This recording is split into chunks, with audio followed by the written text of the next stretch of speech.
Dexter, Hannibal Lecter, even Michael Myers. There's no shortage of serial killers and mass murderers in TV shows and movies. But what exactly is the difference between them?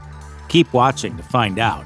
The term serial killer wasn't used before FBI investigators Robert K. Ressler and John E. Douglas coined the term in the 1970s while doing research on violent offenders and interviewing serial killers for criminal profiling. Ressler was inspired by the movie industry terminology serial adventures, which was used to describe a series of films where each episode ended in a cliffhanger, and the audience was left with a desire to watch the next movie to see what happens next. Ressler compared that to a killer who had the desire to commit a series of murders to be satisfied.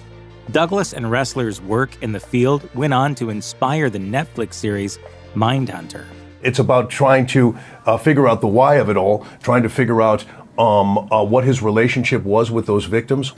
Today, the FBI has a definition of the term serial killer, calling it the unlawful killing of two or more victims by the same offender in separate events.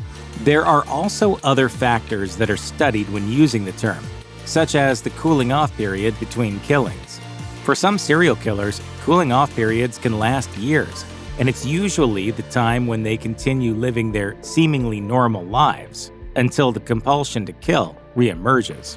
Some of the most infamous serial killers include Ted Bundy, Eileen Wuornos, and John Wayne Gacy.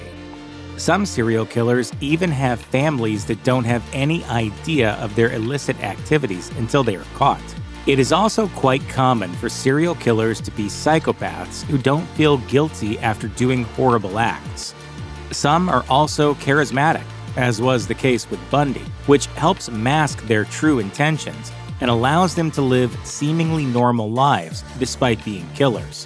While a serial killer kills in separate instances, a mass murderer kills many people in a single event.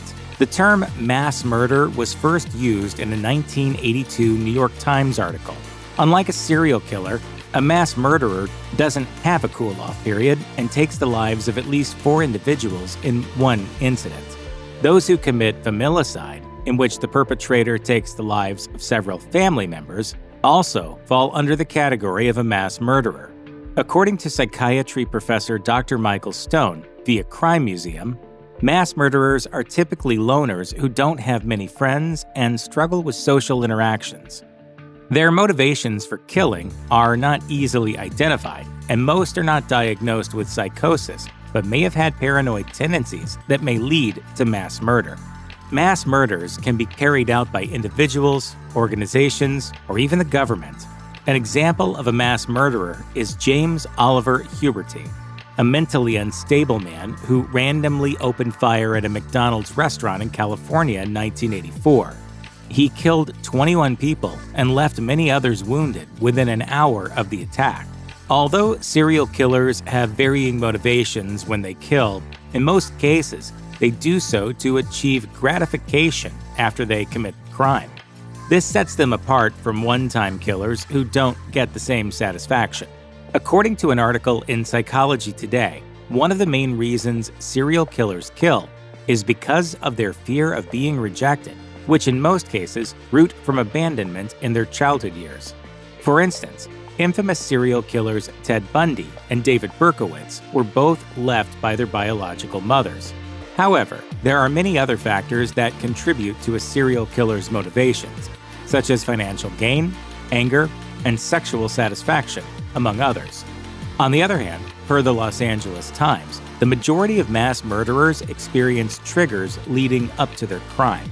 The trigger may be losing a job, being left by a significant other, or a big crisis that may be experienced by any individual. The difference is a mass murderer's response to the problem. Political issues and racism are other common motivations for mass murderers as well.